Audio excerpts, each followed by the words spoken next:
The scientific evidence is now conclusive. The Earth is heating up, largely as a result of human activity, which is increasing the levels of harmful greenhouse gases in the atmosphere.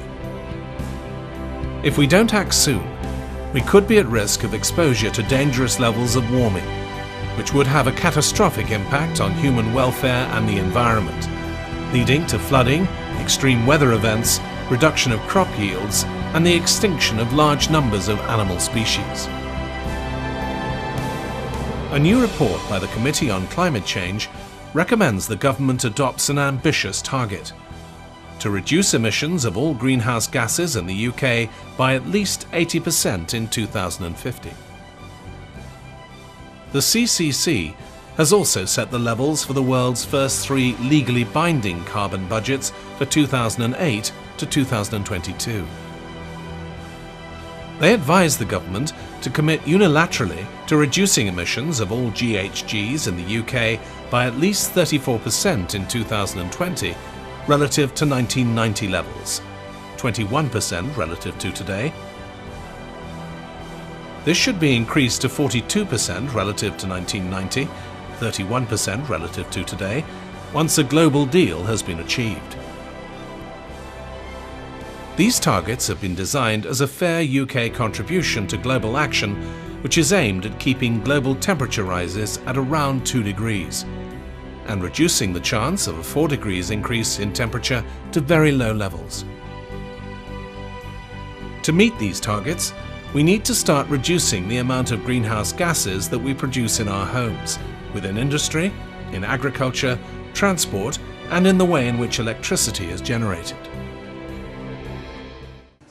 In electricity generation, we believe it will be possible to reduce emissions by 40%. We note in the report that the operation of coal-fired stations without CCS beyond the early 2020s is incompatible with the required reduction path.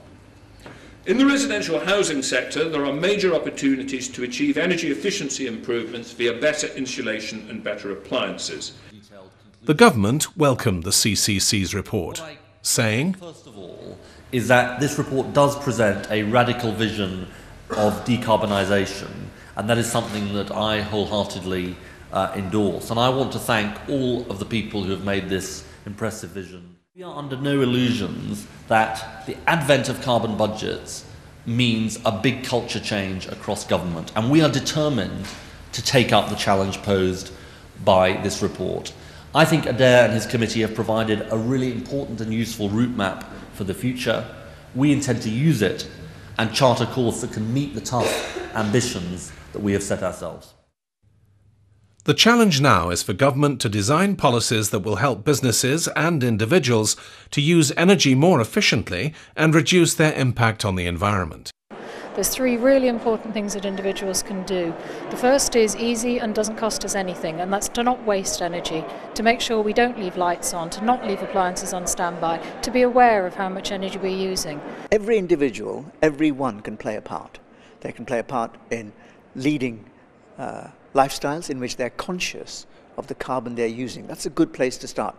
Let's just become extremely conscious that this is a precious commodity, that the emissions must be limited or our grandchildren and their children will not have a world to inhabit. And then to actually take the steps, which are very well understood now and very well known, to gradually reduce to what eventually will be a very dramatically lower level.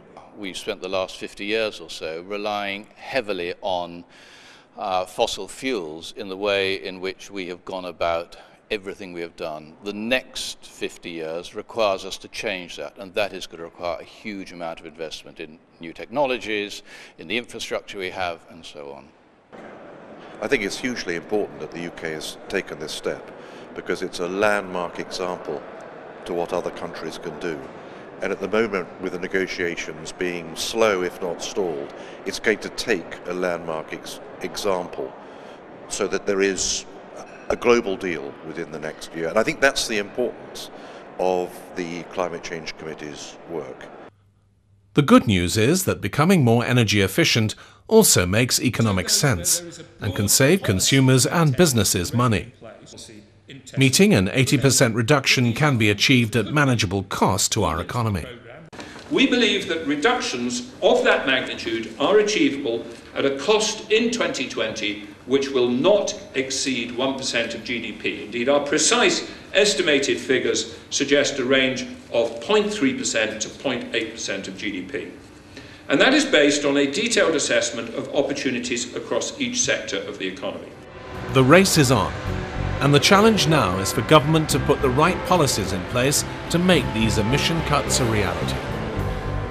If we meet our carbon budgets, the hope is that the UK will be a world leader in low carbon living and will be able to make a valuable contribution to a global deal to tackle climate change.